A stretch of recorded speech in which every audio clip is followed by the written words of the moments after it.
నాకు డబ్బులు ఇవ్వాలని చెప్పా. నేను ఎప్పుడు పేర్నాని గారి పేరు కానీ పేర్నాని గారి గురించి ప్రెస్లో కానీ నేను ఎప్పుడు మాట్లాడలా. ఆయనే గన్నవరం వచ్చి ఒకసారి మాట్లాడితే నేను మచిలీపట్నం వెళ్ళి మాట్లాడా. అలాగే మళ్ళీ సార్ మీటింగ్కి వచ్చి టికెట్లు ఇలా అవన్నీ నా పేరు ఎత్తి మాడకుండా అసలు నేను నీ గురించే మాట్లాడేవాడిని కాదు. అది విఘ్నత, అది సంస్కారం.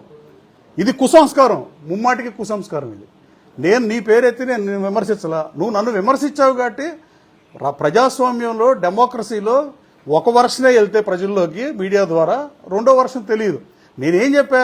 నేనేమి నిన్ను అప్పులు అడగలేదే, నేను నీకు అప్పు ఇచ్చానని చెప్పా. నువ్వు నాకు డబ్బులు నేను దివాళా తీసావని చెప్పావు. దివాళా తీసాక పేర్నాని గారు మీడియా సాక్షిగా అడుగుతున్నా, మీడియా ముఖంగా అడగాల్సిన దరిద్రం పట్టింది. మీరు నాకు ఇవ్వాల్సిన డబ్బుని మీరు ఇస్తారా ఇవ్వరా అది తేల్చి చెప్పండి. ఇద్దాం అనుకుంటే మీరు చెప్పిన R&B గెస్ట్ హౌస్ అటెండర్ పిఎను ఆయన నాగరాజు గారు లేదా లంకా వెంకటేశ్వరను పంపించినా నాకు పర్లా. అసలు ఇస్తారో ఎవరో చెప్పండి. అది కాకుండా నేను అడిగినవి కాకుండా మళ్ళీ కొత్తవి మాట్లాడటం వల్ల వచ్చేది ఏముండదు. రాష్ట్ర ప్రజలకి వినోదం అందించడానికి సినిమా స్టార్లు ఉన్నారు. అలాగే ఇక్కడ మన ప్రెస్ మీట్తో రాష్ట్రానికి ఏం ఉపయోగం, డెవలప్మెంట్కి ఏం ఉపయోగం, చంద్రబాబు నాయుడు గారు కంపెనీలు తెచ్చాడో తెలియదా, లోకేష్ బాబు యువగళంలో ఇచ్చిన మేరకు 20 లక్షల ఉద్యోగ ఉపాధి అవకాశాలు కల్పిస్తున్నాడా లేదా, లేదు వైజాగ్లో గూగుల్ని విశ్వవ్యాప్తంగా ఉన్న గూగుల్ని $1.5 బిలియన్ ఇక్కడ తీసుకొచ్చాడు. ఫార్చ్యూన్ అండ్ కంపెనీస్ అన్ని హైదరాబాద్ బాట పడుతున్నాయి. హైదరాబాద్ పాట మైక్రోసాఫ్ట్ పెట్టినప్పుడు పట్టి 20 ఏళ్ళు అయితే వైజాగ్ 10 ఏళ్లలో డెవలప్ అవుతుంది. ఆన్ రికార్డ్ చెప్తున్నా, టేక్ మై వర్డ్, 10 సంవత్సరాల్లో ఈ రాష్ట్రంలోని యువత ఐటీ జాబులకు కూడా పక్కలకు వలస వెళ్లే పరిస్థితి ఉండదు. Vizag is going to be rock. అలాగే ఇంకా ఆయన చెప్పే దాంట్లో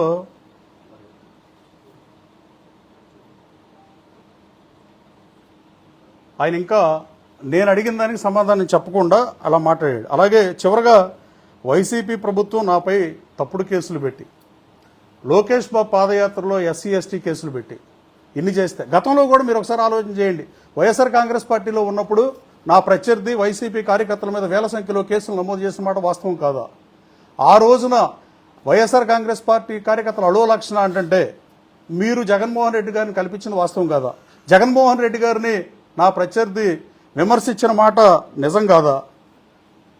వైఎస్ జగన్మోహన్ రెడ్డి సతీమణి గురించి కూడా తేహారి జైలుకి వెళ్తామని మాట్లాడిన మాట నిజం కాదా? ఇన్ని మాట్లాడినప్పుడు వైఎస్ఆర్ కాంగ్రెస్ పార్టీ, నువ్వు సుశిక్షితుడైన నాయకుడని చెప్పుకునే నాని గారు, మీరు విలువలు విశ్వసనీయత ఉంది, ఎస్ మీకు విలువలు విశ్వసనీయత ఉంది, కానీ మీరు అదే వైఎస్ఆర్ కాంగ్రెస్ పార్టీకి వ్యతిరేకంగా పోటీ చేసి వైఎస్ఆర్ కాంగ్రెస్ పార్టీ కార్యకర్తలను వేధించి సాక్షాత్తు జగన్మోహన్ రెడ్డి మీద కేసు పెట్టినా అతన్ని జగన్మోహన్ రెడ్డిని కలవటానికి తీసుకెళ్ళినప్పుడు మీరు ఎందుకున్నారు నాని గారు? ఇదేనా విలువలు విశ్వసనీయత, లేకపోతే ఇదేనా స్థితప్రజ్ఞతని నేను అడగదలుచుకున్నాను నాని గారు. చివరగా నాకు మీ వైసీపీ ప్రభుత్వంలో నేను కేసులు పెట్టించుకుని, అక్రమ కేసులు పెట్టించుకుని 19 మాసాలుగా అమెరికా వెళ్ళా. నేను ఇప్పుడు అమెరికా వెళ్దా, నాకు కోర్టు పర్మిషన్ ఇచ్చిన తర్వాత మహానాడు ఈ కార్యక్రమాలు పార్టీ ఉండటం వల్ల ఆగా. నేను రేపు ఎల్లుండి అమెరికా వెళ్తా. ఏమన్నా మాట్లాడాల్సి వస్తే మళ్ళీ ప్రజలకి కన్ఫ్యూజ్ చేయకుండా నేను వచ్చిన తర్వాత మాట్లాడదాం. మళ్ళీ ఈ లోపే మళ్ళీ ఇంకోటి నేను ఒకటి అడిగితే మీరు ఒకటి చెప్పి ప్రజలను కన్ఫ్యూజ్ చేస్తే దీనివల్ల ప్రజలకు వచ్చేదేమీ లేదు. సూటిగా సుస్పష్టంగా అడిగా, నేను మిమ్మల్ని గౌరవంగానే మాడుతున్నా, లేదా నా నోరు మంచిది కాదని మీరు అన్నారు తప్ప ఇంకెవ్వరూ అనరు. అలాగే లంబు జంబు చెంబు ఏంది ఈ భాష? ఏంది ఈ భాష? ఆ ఇద్దరు మంత్రుల మధ్యలో నన్ను కూర్చోబెట్టుకుని నేను మాట్లాడానంట. నా నోరు మంచిది కాదు, నా నోరు మంచిది కాదని వైఎస్ఆర్ కాంగ్రెస్ పార్టీ కార్యకర్తలతో కానీ ఈ రాష్ట్రంలో వేరే వైఎస్ఆర్ కాంగ్రెస్ పార్టీ నాయకులతో కానీ చెప్పించు. Yes, I agree. నేనేమి తెలుగుదేశం పార్టీ మా పార్టీ వాళ్ళతోనో, మా మిత్రపక్షం జనసేన పార్టీతోనో, బీజేపీతోనో చెప్పించమంటలా. సభ్య సమాజం అన్ని చూస్తుంటుంది పేర్నాని గారు. ఇంకోటి చెప్పారు, ఏదో 7 పెట్టెలు ఇవన్నీ. విలేకరులు మీరు అడుగుతారట, నేనే చెప్పేస్తా. నేను చాలా ఓపెన్. 7 పెట్టెలు ఇవన్నీ ఎవరు చెప్పారు మీకు? 7 పెట్టెలు నిజం కాదు. నేను మాట్లాడాల్సి వచ్చిన చాలా మాట్లాడతాను. నేను మనుషులుగా ఉన్నప్పుడు కొన్నిటికి సాక్ష్యంగా విట్నెస్గా ఉన్నాయి. ప్రతిదీ రోడ్డు 4 గోడల మధ్య జరిగిన అన్ని రోడ్డు మీద చెప్పాల్సిన అవసరం లేదు. వైఎస్ఆర్ కాంగ్రెస్ పార్టీ పెద్దిరెడ్డి గారు ఏమడిగాడు నన్ను చెప్పమంటే చెప్తా. వైవి సుబ్బారెడ్డి ఢిల్లీ పిలిపించి కృష్ణా జిల్లా పర్యటన ఏర్పాటు నువ్వే చేయాలని ఢిల్లీ పిలిపించుకుని, ఎవడన్నా పని అడిగితే ఇక్కడ అడుగుతారు, ఢిల్లీ పిలిపించుకుని నాతో ఒప్పిస్తే నేను అది మాడితే మీరేదో మాడతారు. 7 పెట్టెలు కాదు బాసు, 5 ఆ 5 కూడా నేను పార్లమెంట్ మెంబర్ దగ్గర 2 సార్లు పోటీ చేశాను. నేను చందా తీసుకోవాలా, నేను సుస్పష్టంగా చెప్తున్నా. కానీ నువ్వు తీసుకున్నావు అని అన్నా. నేను కట్టుబడి ఉన్నా దానికి. అలాగే ఈ 5 నేను ఎయిర్పోర్ట్ డైరెక్టర్ నాకు ఫ్రెండ్, కానీ నేను వెళ్ళి ఎవరి కాళ్ళు పట్టుకునే రకం కాదు. ఇది ఫర్ షూర్. నేను నా క్యారెక్టర్ను పోగొట్టుకునే పరిస్థితే ఉండదు. నా క్యారెక్టర్ను పోగొట్టుకుందాం అనుకుంటే జగన్మోహన్ రెడ్డి గారు ఇచ్చిన ఎమ్మెల్సీ ఆఫర్కో, ఆప్కాబ్ చైర్మన్ ఆఫర్కో వీటికో నేను రాజీ పడిపోయేవాడిని. అప్పుడే నేను రాజీ లేని పోరాటం చేశా. వైసీపీలోనే ఉన్నా. నువ్వు నాకు చివరి వరకు హెల్ప్ చేశాను అంటున్నావు. చివరి వరకు హెల్ప్ చేస్తావు నేను టికెట్ ఇప్పిస్తావు. నువ్వే జగన్మోహన్ రెడ్డి దగ్గరికి నా ప్రత్యర్థిని కలిపి ఇంక నువ్వు నాకేం హెల్ప్ చేస్తావు బాసు? నువ్వు నాకు చేద్దావు. నువ్వు ఒకేపై ఉండి చేయాలా? మీరు విలేకరులు ఒక దాంట్లో పనిచేస్తారు, 2 కంపెనీలు పనిచేస్తారండి, 2 మీడియా ఛానల్స్లో. సో ఆ 5 కూడా నేను అప్పటికే జగన్మోహన్ రెడ్డి గారిని ఎవడన్నా చెప్తాడు రాజకీయ నాయకులు అప్పటికే. తర్వాత ఎన్నికలు అయిపోయిన తర్వాత నేను మళ్ళీ జగన్మోహన్ రెడ్డి గారిని కలిసా. అక్కడ ఏమైందో జగన్మోహన్ రెడ్డి గారిని అడిగి, ఇది మాత్రం సుస్పష్టంగా చదువుతున్నా నాని గారు, దయచేసి ఏనండి, ఇది మాత్రం డెఫినెట్గా జగన్మోహన్ రెడ్డి గారిని కనుక్కొని ఏం జరిగిందని చెప్తే, మీరు కనుక్కొని వచ్చినాక మాడితే దీని మీద కూడా నేను మీతో మాడతా.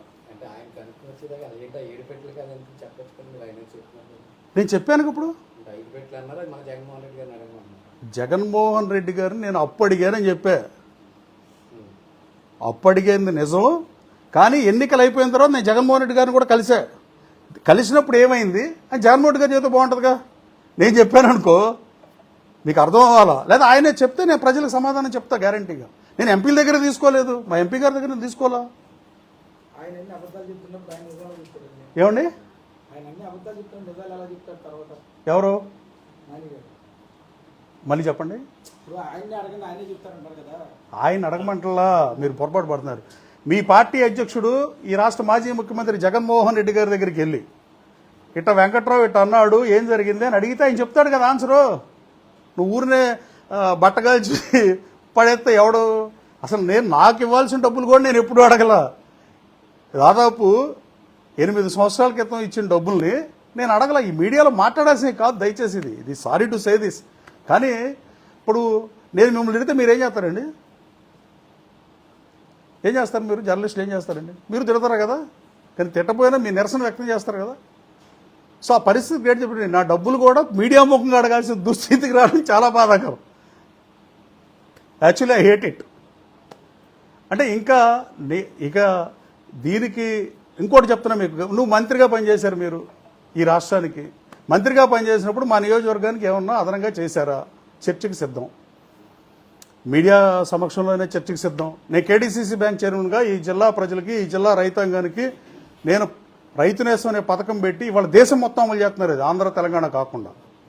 నష్టాల బాటన ఉన్న పిఎస్సిఎస్ లాభాల్లోకి తీసుకొచ్చా. 15 కోట్ల లాభాన్ని 115 కోట్లకు తీసుకొచ్చా. నేను దాని మీద గన్నవరం శాసనసభ్యునికి గత 2 సంవత్సరాలుగా నేను గన్నవరం చేసిన అభివృద్ధి మీద నీతో చర్చకు సిద్ధం. ఇదేమన్నా ఉపయోగపడుతుంది ఎవరికన్నా? ఉపయోగపడితే ఎనీ వేదిక, చాయిస్ ఇస్ యువర్స్, డిబేట్ చేద్దాం. కానీ ఫౌల్ లాంగ్వేజ్ కాదు, మామూలుగా పార్లమెంటరీ లాంగ్వేజ్, లంబు జంబు చెంబు ఇవన్నీ మనం మాట్లాడాల్సినవి కాదు. ఫోన్ తీసుకోవడం మీద మోగుతూనే ఉంది వరుసగా. అంటే ఇప్పుడు మీరు వైసీపీలో ఉండగా మీ ప్రత్యర్థి జగన్మోహన్ రెడ్డి గారు తీసుకెళ్ళాను అన్నారు కదా. తీసుకెళ్ళి వచ్చిన తర్వాత మీరు నాని గారిని అప్పుడు మీరు వైసీపీలో ఉన్నారుగా అడిగారా? నాకు సీట్ ఇప్పిస్తాను, నేను తీసుకెళ్ళి వెళ్ళారు. నాకు సీటు పేరునాని గారు ఇప్పిలా. అప్పుడు అడిగారా? మీరు వైసీపీ ఇన్ఛార్జిగా ఉన్నానంటారు జగన్మోహన్. ఉన్నాను అంటున్నారేంటి? నిజమే, మీకు తెలుసుగా మీడియా సోదరులకి. చరిత్ర మారుతాడు మారదు కదా. మీ ప్రత్యర్థిని పేరునాని గారు తీసుకెళ్తున్నప్పుడు జగన్మోహన్ రెడ్డి పేరునాని గారు కూడా వెళ్ళారంట. మీరు వచ్చాక పేరునాని గారిని అడిగారా? అడుగుతా కదా, అడగకుండా ఎందుకుంటాను? ఏమంటాడు? ఏదో చెప్తాడు. ఇప్పుడు ఆయన చెప్తే బాగుంటుంది అది. ఇప్పుడు నేను చెప్పాను అనుకో, ఇప్పుడు ఆయన ఇంకోటి మాడితే ఇప్పుడు అడగనా? నాకు మరి నాతో చదువు ఉందని చెప్పి నేను అక్కడ వాళ్ళ ఇంటికి వచ్చే ఇంటికి వచ్చాను అంటున్నాడు. అసలు నువ్వు మంత్రి అయిందే ఈ ఇంటికి డాబా పేరు ఉండగా ప్లగ్లు పెట్టుకుని ఛార్జింగ్ పిన్నులు పెట్టాడు కొడాలని అని. నేను అక్కడికి అప్పుడు సన్నిహితంగానే ఉండేవాళ్ళం. ఇవాళంటే విభేదాలు వచ్చి మాటలు పోయినాయి. కానీ అట్లాంటి పెట్టెల గురించి మాడితే నేను చాలా మాడాలి, నాకు చాలా పెట్టెలు రావాలి. కొడాలని అనే అతను పిన్ను పెడుతున్నాడు ఛార్జింగ్కి. అరే బాబు, పిన్ను కాదురా పెట్టాల్సింది, సిగ్నల్ ఉండాలరా బాబు, ఫోన్ రావాలంటే విజయసాయి రెడ్డి దగ్గర నుంచి మంత్రి వచ్చిందో రాలేదని చెప్పాను. ఇప్పుడు ఆయన ఇక్కడ ఎందుకు వచ్చారు? ఇది కాదంటాడా? అతను మంత్రి అయింది ఇక్కడ కాదా? అతను మంత్రి అయింది ఇక్కడ కాదా అంటే నా ఉద్దేశం నేనేదో చేశానని కాదు. వాళ్ళు ఇక్కడ ఉన్నప్పుడు వాళ్ళకి మంత్రి పదవి అనౌన్స్ అయింది రాత్రి 11ంటికో. ఇప్పుడు సబ్జెక్టు కరెక్ట్ ఒక అరగంట అటు ఇటుగా. ఇక్కడ ఎందుకు ఉన్నాడు మరి? ఆయన నా దగ్గరకు వచ్చాడు. నా దగ్గర ఒక పార్టీలో కలిసి పని చేసినప్పుడు వెళ్ళమా? ఇప్పుడు మీ మీడియా సోదరులు మీ ఇంట్లో ఫంక్షన్ జరిగితే ఒకరిని వాళ్ళు పిలవరా? ఏదో ఏది పడితే అది మాట్లాడితే మనం మాట్లాడలేం కనాలా. నేను ఫౌల్ లాంగ్వేజ్ కాకుండా లంబు జంబు చెంబు ఇలాంటి భాష కాకుండా పార్లమెంటరీ లాంగ్వేజ్లో అయితే చర్చకి సిద్ధం. గన్నవరంకి మీరు మంత్రిగా ఏం చేశారు? లేదు నేనేం చేశా కేడీసీసీ బ్యాంక్, నాకు పదవి 2 సంవత్సరం, ఒక్క సంవత్సరం ఒకే 13 నెలలకు తీశారు నన్ను. 23 జిల్లాల్లో 22 జిల్లా బ్యాంక్ చైర్మన్లు కంటిన్యూ చేసి అభివృద్ధి చేసి నన్ను ఒక్కడే తీశారు. అది మీకున్న నిబద్ధత. ఆ రోజు ఏమన్నా నువ్వు నా పదవి ఆపావా? అది క్లెయిమ్ చేసుకోకూడదండి. అలా ఇప్పుడు మనం చేసింది చెప్పుకోవాలి, డెఫినెట్గా చెప్పాలి. ఇది చాలా బాధాకరంగా భావిస్తున్న పేరునని గారు. కొన్నాళ్ళు కలిసి తిరిగినాక ఇట్టా ఇప్పుడు పార్టీ ఇప్పుడు నేను తప్పు చేస్తే తప్పు చేశానని చెప్పండి. ఏది ఇప్పుడు గన్నవరం సర్ మీటింగ్లో పిఏలు ఎత్తడం ఇది ధర్మం కాదు. ఇది నేను శాసనసభ్యుడైనాక 20 మాసాలుగా, అంతకుముందు మాజీ శాసనసభ్యుడు 4 నెలలకు 3 నెలలకు హైదరాబాద్ నుంచి వచ్చి కొన్నాళ్ళు ఉన్నాడు. నేను అట్లా లేను. నేను ఇక్కడే ఉంటున్నా, విజయవాడలోనే ఉంటున్నా. అసలు నేను అమెరికా ఒకే ఒకసారి వెళ్ళి ఎమ్మెల్యే అయిన జూన్ 4కి నిన్నటికి 2 ఏళ్లలో ఒక 10 రోజులు లోకేష్ బాబుతో 2024 అక్టోబర్లో ఆయన టూర్కి వెళ్ళినప్పుడు ఆయనతో పాటు వెళ్తాను తప్ప. మీరు దిక్కుమాలిన కేసులు పెడతాం వల్ల ఇవాళ వెళ్లకుండా 20 నెలల నుంచి ఇక్కడే తిరుగుతున్నా. నేను కాన్స్టిట్యున్సీకి రోజు అందుబాటులో ఉంటా. నాకు పిఎల్ ఉంటాకి బాబు నేను కార్పొరేట్ సెక్టర్ నుంచి వచ్చా, అది fact. Fact is always fact, truth is always truth. నాకు గవర్నమెంట్ ఇచ్చిన పిఎల్ కాకుండా నేను 7,50,000 పేరోల్లో ఇస్తాను నేను డబ్బులు మా పిఎల్కి. అంటే డిపార్ట్మెంట్ వైజు మండలం వైజు పనిచేయమని. అది ఎందుకు? నియోజకవర్గ అభివృద్ధి కోసం. అంతే తప్ప నా మీద ఆరోపణలు ఉంటే ఏమైనా చేయాలి. గన్నవరంలో నేను మట్టి ఫ్రీగా ఇచ్చా ఆల్ ఫార్మర్స్కి, ఇళ్ల స్థలాలు బీసీఎస్సీ సోదరులు ఓసీ సోదరులు మేరకు తోలుకుంటానికి. మీలాగా గతంలో చేయలే. మీరు గన్నవరంలో వచ్చి ఏమైనా దందా చేశారా అని అడిగా. చేయకపోతే చేయలేదని చెప్పండి. అంతే తప్ప ఇలాంటి పరుష పదజాలంతో విమర్శించుకోవాల్సిన అవసరం లేదు. అలా అని ఇప్పుడు ఒకళ్ళు మొదలు పెడితే రెండో వాళ్ళు ఆపరు. ఇది ముగింపు పలికితే ముగింపు పలకండి. ఇది కంటిన్యూ చేద్దాం అనుకుంటే మీ ప్రభుత్వం పెట్టిన అక్రమ కేసుల వల్ల 19 మాసాలుగా అమెరికా వెళ్ళలేదు కాబట్టి అమెరికా వాళ్ళు వెళ్తున్నా ఇవాళ అంటారు, రేపు ఎల్లుండి రేపు ఈవినింగ్ వెళ్తా, నేను వచ్చినాక మాడదాం. ఈలో మళ్ళీ నేను ఇక్కడి నుంచి వెళ్ళిపోగానే ఏదో స్టోరీ చెప్పి మళ్ళీ దానికి ఇంకోటి అల్లి ఇవన్నీ కరెక్ట్ కాదు పేరునాని గారు. నేను సుస్పష్టంగా చెప్పా.